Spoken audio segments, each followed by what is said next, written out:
Righto, had a bit of a stop up on the last video. I hit stop button and I got halfway through showing you how to install it. Hit stop. Okay, so here I go. I'm going to have to do this. I can't help you see. What I've done, I think we're up to putting the glass in, laying it flat, making sure the glass is on the back side. Okay, now those dobs of silicon I put in there, right around that frame, are going to be the hold points for the glass, making sure that they're not interfering with where your hardware is going to go. I don't know if you can see those holes, but I put a couple of rivets in there, checked that the glass wasn't in the road, so when I rivet the hardware on. Now what I did, I put the glazing rubber in. I've measured corner to corner of the glass, 1480, so 740 to the middle I measured, which is here, and you can see I think there where I've started. So I started there, went all the way around, get to the corner, give it a snip at the back of the rubber, just a little snip, tuck it into the corner. Now that's not perfect, but that's the best it's going to be. Now when I got to here, these old frames, you know, they open up, they close up, they do what they do. What happened was the glazing rubber, if you don't have that glass lifted up far enough, is too loose. You won't get a seal. It'll be all floppy and look like shit. So what I did was cut the ends off a few skewers, stuck the tips in, wriggled them in, got a good tight fit. They were a bit loose, I wriggled them in a bit more, went back around with my finger on the rubber. Perfect. Now leave them in there, okay? I went all the way along. You may have to do it in spots like in the middle, just here. You can see that rubber's just, I can't get it to settle. Really I should have done it there too, but it's not too bad, it's tight. Same thing here, went round the corner, got to here, look back and it's popping out because it's too loose. So again, skewers in the corners, and you can see that there. That's now a nice tight corner. Get to this corner, little snip in the back, come around the corner. Now, when you get to the join, cut it, 3mm longer, whatever you think.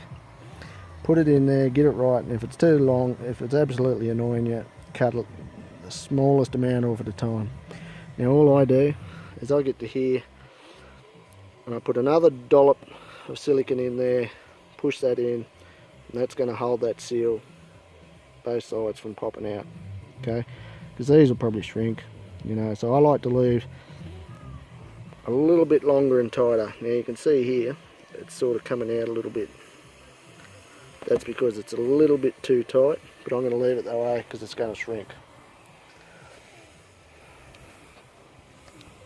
Then at a later date I just come back and get my plastic. Always use a plastic spatula on these, and I just tap them all in, go all the way along, tap them all in, and they'll sit tight. Now what I'm going to do on these corners here also is silicon these right up. I'm going to push some silicon into there, seal those corners. Same here, because geez, if you can get them flush and all the rest of the crap, good luck to you. Mine ain't. So anyway, I'm just going to let that sit now. I'm not going to touch anything.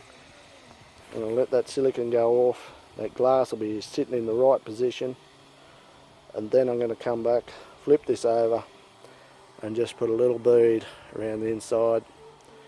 Let that dry, trim up any excess, and get on to the next one. Before that though, I'll probably whack a couple of these on a few rivets. Now just for a safety measure, I'm going to go back and I'm going to double check I can get a rivet in those hardware holes that I'm going to rivet into later with those. So I'm going to go back with a rivet now and just double check them. Double check every single thing you do, because believe me, it'll catch you out later. Done once is good. This is the second time I've done this window and it's not fun. Okay, but I think we're getting there now. When I finish these windows, I'm going to put them in the frames put my sliders back on here, put them into the frame, excuse me, and then I'm going to bubble wrap them and store them. Before I bubble wrap them, I'll give them a good week, 2, sitting in the shed, because I'm not going to need them. As you can see, the van's a million years of having anything done. So I'm going to let this paint cure on these frames for probably a couple of weeks, because you know it's winter and it's about, I think it's 4 degrees or some shit here today. Anyway, that's what I'm going to do, let them cure the best I can, and then I'll bubble wrap them, stack them away in the shed, ready to fit. Okay, hope that's helped some of you out. See you next time. Just one more thing I forgot to mention. There should be some little plastic corners in here. Now if you want to put them in, you go for it. If you've got them, put them in. Those silicone dobs I put in, I put one here for about 1 inch, okay? And then I put a dollop in here. So that glass is never going to move. The silicone's the best stuff. Now, but if you want to put those little window spacers in, that's the go. You know, probably get your spacers, your glass or something nicely, and for your window weather strip here, but I'm not going to bother. It's just another piece of junk you don't need to buy. Anyway, thanks, see ya.